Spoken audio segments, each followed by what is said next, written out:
Guy de Maupassant was a 19th-century French author, remembered as a master of the short story form, and as a representative of the Naturalist school, who depicted human lives and destinies and social forces in disillusioned and often pessimistic terms. Let's listen to the short story. Lasting Love. It was the end of the dinner that opened the shooting season. The Marquis de Bertrand's with his guests sat around a brightly lighted table, covered with fruit and flowers. The conversation drifted to love. Immediately there arose an animated discussion, the same eternal discussion as to whether it were possible to love more than once. Examples were given of persons who had loved once, these were offset by those who had loved violently many times. The men agreed that passion, like sickness, may attack the same person several times, unless it strikes to kill. This conclusion seemed quite incontestable. The women, however, who based their opinion on poetry rather than on practical observation, maintained that love, the great passion, may come only once to mortals. It resembles lightning, they said, this love.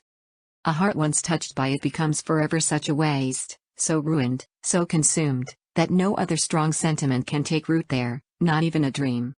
The Marquis, who had indulged in many love affairs, disputed this belief. I tell you it is possible to love several times with all one's heart and soul. You quote examples of persons who have killed themselves for love, to prove the impossibility of a second passion. I wager that if they had not foolishly committed suicide, and so destroyed the possibility of a second experience, they would have found a new love, and still another, and so on till death. It is with love as with drink. He who has once indulged is forever a slave. It is a thing of temperament. They chose the old doctor as umpire.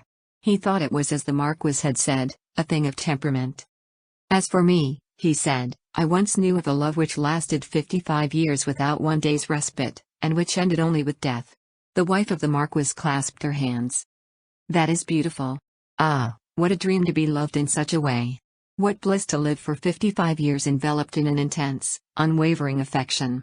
How this happy being must have blessed his life to be so adored. The doctor smiled. You are not mistaken, madam, on this point the loved one was a man. You even know him, it is Monsieur Choquet, the chemist. As to the woman, you also know her, the old chairmender, who came every year to the chateau. The enthusiasm of the women fell. Some expressed their contempt with Bois. For the loves of common people did not interest them. The doctor continued, 3 months ago I was called to the deathbed of the old chairmender. The priest had preceded me. She wished to make us the executors of her will. In order that we might understand her conduct, she told us the story of her life. It is most singular and touching. Her father and mother were both chairmenders. She had never lived in a house. As a little child she wandered about with him, dirty, unkempt, hungry. They visited many towns, leaving their horse, wagon and dog just outside the limits, where the child played in the grass alone until her parents had repaired all the broken chairs in the place. They seldom spoke, except to cry, chairs, chairs, chairmender.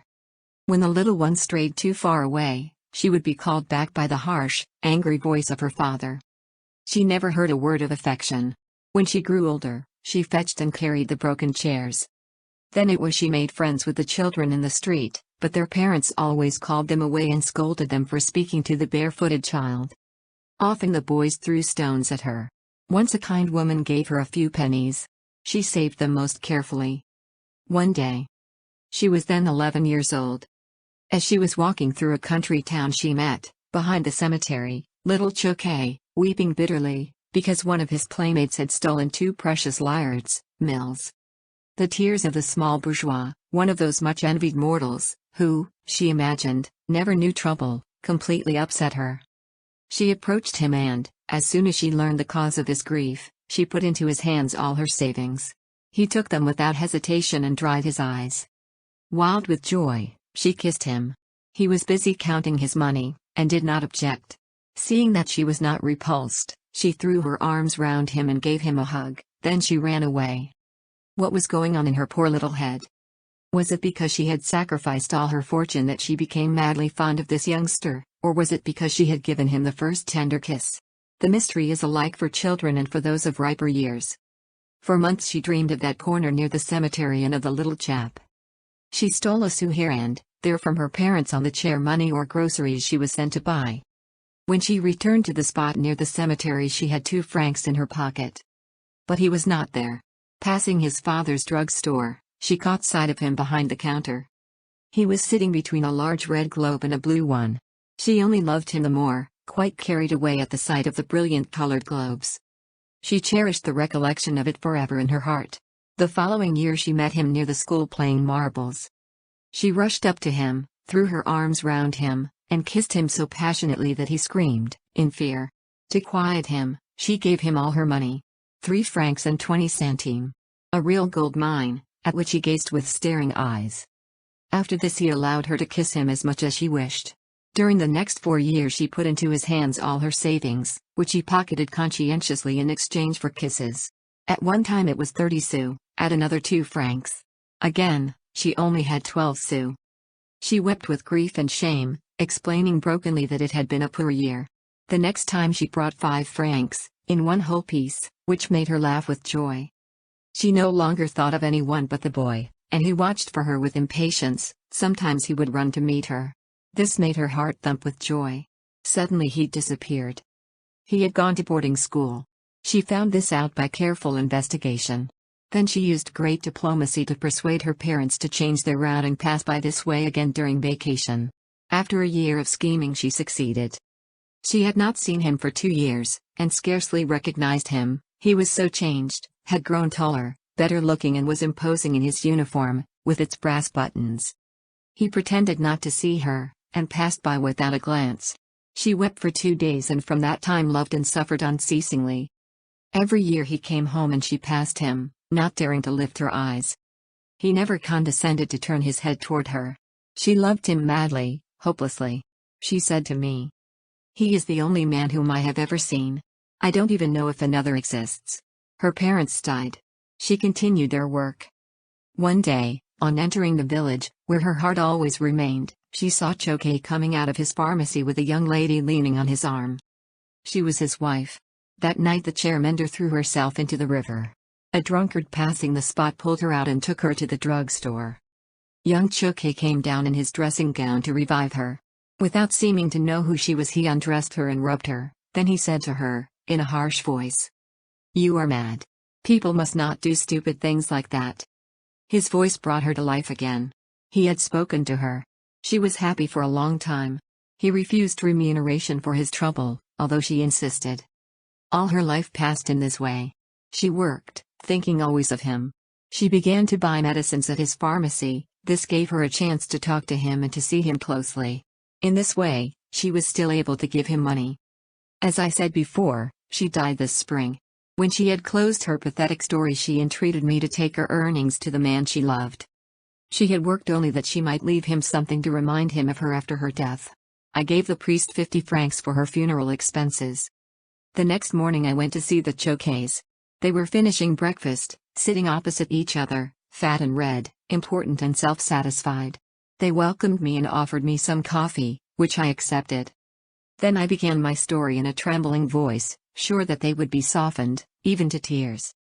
As soon as Choquet understood that he had been loved by that vagabond, that chairmender, that wanderer, he swore with indignation as though his reputation had been sullied, the respect of decent people lost, his personal honor, something precious and dearer to him than life, gone.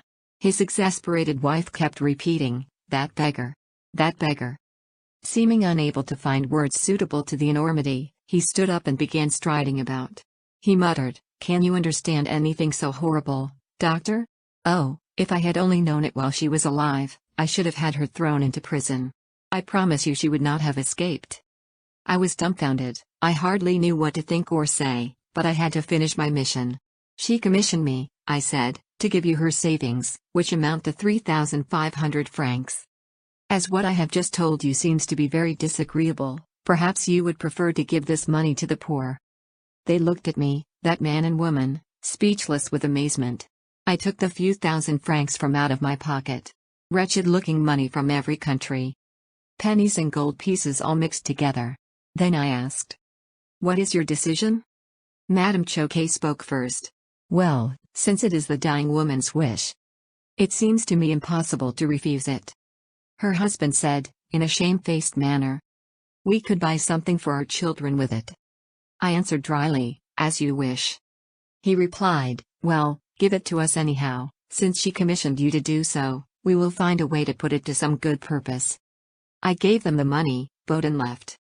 The next day Choke came to me and said brusquely, "That woman left her wagon here, what have you done with it?" "Nothing, take it if you wish." "It's just what I wanted," he added, and walked off. I called him back and said, "She also left her old horse and 2 dogs. Don't you need them?" He stared at me surprised. "Well, no. Really, what would I do with them?" "Dispose of them as you like." He laughed and held out his hand to me. I shook it. What could I do? The doctor and the druggist in a country village must not be at enmity. I have kept the dogs. The priest took the old horse. The wagon is useful to Choke, and with the money he has bought railroad stock.